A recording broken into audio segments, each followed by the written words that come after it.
So his name is Ross Miner. He's 17 years old. And when you think about your life and you think about how you handle the ups and downs, you know, you probably have pretty good stories of your own that you've done. But it is always nice to hear when, especially the age of 17, that a kid is able to, despite many, many setbacks and horrific setbacks, he's able to pick himself up and move forward and have the right attitude to move forward. His name is Ross Miner. And Ross, where are you? Where are you from, by the way? Are you in Ohio? I'm from Jacksonville, Florida. In Jacksonville, okay. And 17 years old. When you were 8, your parents were getting a divorce. Yes, sir. And then what? I mean, I hate to take you back to that, but it's really a part of the story. What happened when you were 8 years old? Well, like you said, my parents were getting a divorce, and my father, distraught after the upcoming divorce, on June 14th, 2006, came into my room and shot me in my sleep. And then he shot my brother Ryan in his sleep and then committed suicide. Wow. My brother Ryan didn't survive the gunshot. He died the day after. And then I lost my left eye and lost all the sight in my right eye, so now I'm totally blind. And so so on that day, obviously you were hospitalized. You lost you lost your sight. You lost, your mother had to be just a mess. Your father's dead and your brother's dead. Yes, sir. And it was especially difficult because, I mean, it happened when I was asleep, so I didn't feel the gunshot, but I woke up totally blind, and I had to have my mom tell me what happened. So you didn't even know what happened, right? How would you know? Yeah, exactly. And when? How long had it been? How long before were you unconscious in bed after he shot you? I mean, people probably thought you were dead. Yeah. Well, there's a lot of factors that definitely determined me surviving. My mom was downstairs and she heard the gunshot, and so she came upstairs and called 911. Thankfully, our next door neighbors, their father was a police officer, so he was able to speed me and my brother and my dad to the hospital. So I think that's definitely how I survived. And your father did not survive. And No. I was reading some of your stuff, and you don't hold any hatred towards your father somehow.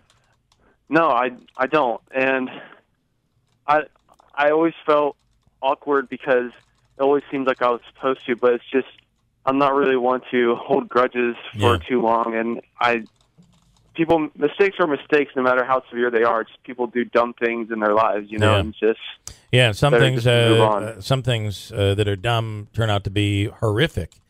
I mean, that split second people have, I guess. Andrew. So I want to, you probably still, you probably don't talk to your mother about it a lot, but did he ever try to turn the gun on her? Did he have any kind of history of violence in the past? I mean, was this just kind of a freak thing? Yeah. Well, afterwards, he was suspected to be a narcissist and possibly a sociopath. He wrote several suicide letters basically detailing that he wanted to hurt my mom in the greatest way possible, and so I guess that would include... Hurt your kids. Oh, my gosh. Yeah. And were any of those notes directed at you, the kids? Well... No, he probably thought the kids were going to be dead. I was only told the gist of the letter. I actually haven't read them myself. I still have them, but it's just not something that You're right. I want to read quite yet. Yet at this point, you suffer from depression, you suffer from PTSD, you've had a struggle trying to get from school to school, and you had a GoFundMe. Explain what you needed with the GoFundMe page.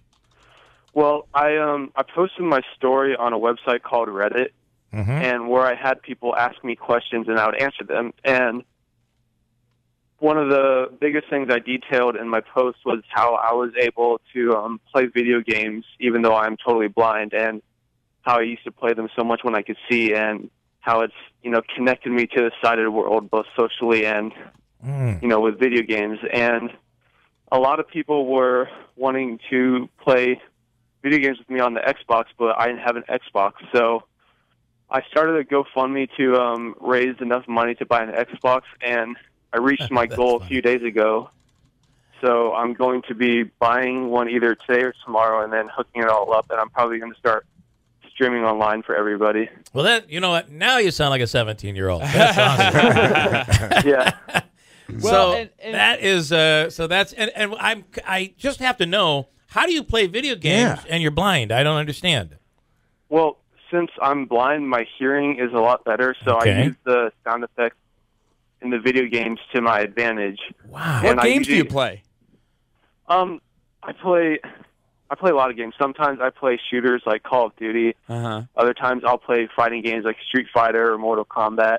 Wow. But, you know, the bigger part of this for me isn't video games. When I'm older, I want to be a motivational speaker, and I figured that this would just be another group to reach out to try to promote my speaking career. Well, and that's interesting, too, because I think that one of the big popular trending things now is people that video their gaming experience, and they can monetize through that, and that's a way of making money. But also, it reaches a lot of people in that gamer community. And it's interesting you talk about that, because Christine could tell you there's money to be made in that gaming community. Yeah. On YouTube and things like that.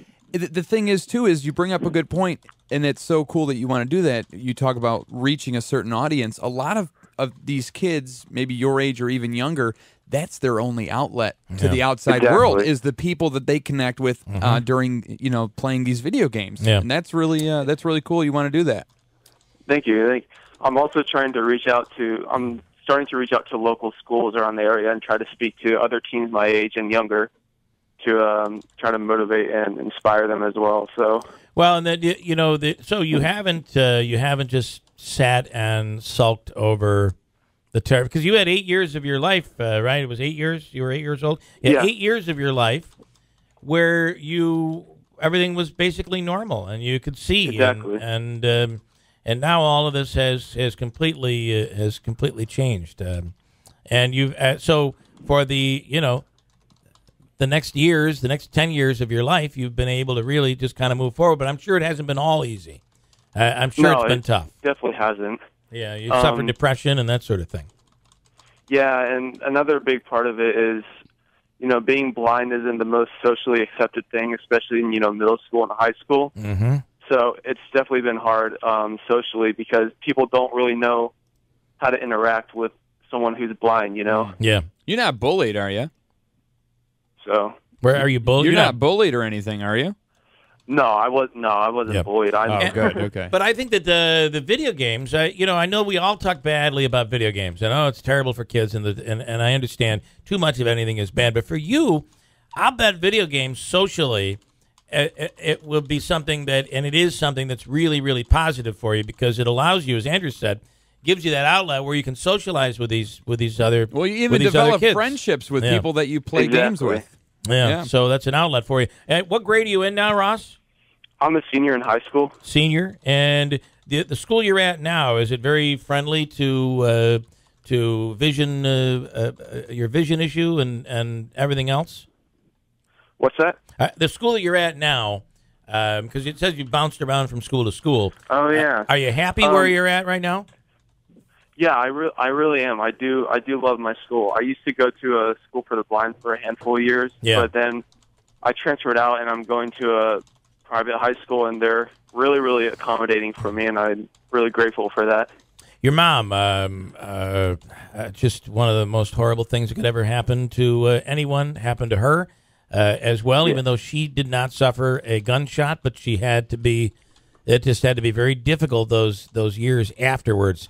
How is she, and how's your relationship with your mom? For a while, we both struggled a lot. I was very isolated. I didn't like talking to my mom about what happened, and she struggled with really bad depression and PTSD. But as I grow up, I'm getting a lot more mature and being able to talk about this with my mom. And then she's engaged now, so she's doing a lot better, and things are looking up, Yeah. Well, that's awesome, and she's got to be really proud of you. Yeah, I hope so. Yeah. So again, are you gonna go on to college after all of this? What are you thinking after this year? Once I graduate, I've got a lot of plans for the summer. I'm going to be getting a guide dog up in New Jersey, and then I'm going to be going to college somewhere in Florida. Okay. Nice. Well, I'm excited to find out when you're going to be doing your big speaking engagements, because I think it's one that we'd like to attend. And a great thing for you, even you could do right now, would be these TEDx that go on all over the country. Boy, your story would be so interesting to hear. And I could just see TEDx, because there are TEDx channels, like my Apple TV now has a TEDx channel, which does all of these. Are you familiar with any of that? I'm actually not, no. Boy, I got to tell you, and I know some people that do the speaking, that speak across the country, and they're motivational speakers. I know some. I'd love to be able to put them in touch with you, and maybe they could give you some advice. But I think you at 17 are far more valuable of a motivational speaker than you will be when you're 35. The fact that you're 17 and you're so mature right now, not to say that you're not going to be great when you're 35, but right now there's a special about the fact that you're 17 years old and you're able to tell your story the way you can tell relate to kids your own age, which is helpful. There's a value. There's purpose there. It's almost like you have a purpose. I know you have a purpose, but... So. Yeah, I agree, and I really appreciate that. It's very nice of you. Well, Ross, if people wanted to follow you, how do they follow you? Do anything online or anything? Yes, I do. I have a Twitter, Ross_Minor, MINOR, but I also have a YouTube, which you could just search on YouTube, Ross Minor, and I post a lot of motivational speeches. I post my gaming videos, and then I also post videos on how I do things as a blind individual that people are often curious about, like how I use a computer or how I travel, stuff like that. So and think of the parent who's just had a child who's vision impaired, who's trying to figure things out. What an inspiration you could be for so many different people. TEDx, I want you to do a TEDx speech. I think you could be really, really big with that. So pretty awesome, Ross Minor. Thank you. I really appreciate it. All right. We'll be in touch. I want to send you some names and some contacts. Again, thanks for taking the time this morning. Thank you. All right. Have a great day. How about that for an inspiration? Got a break at WIBX.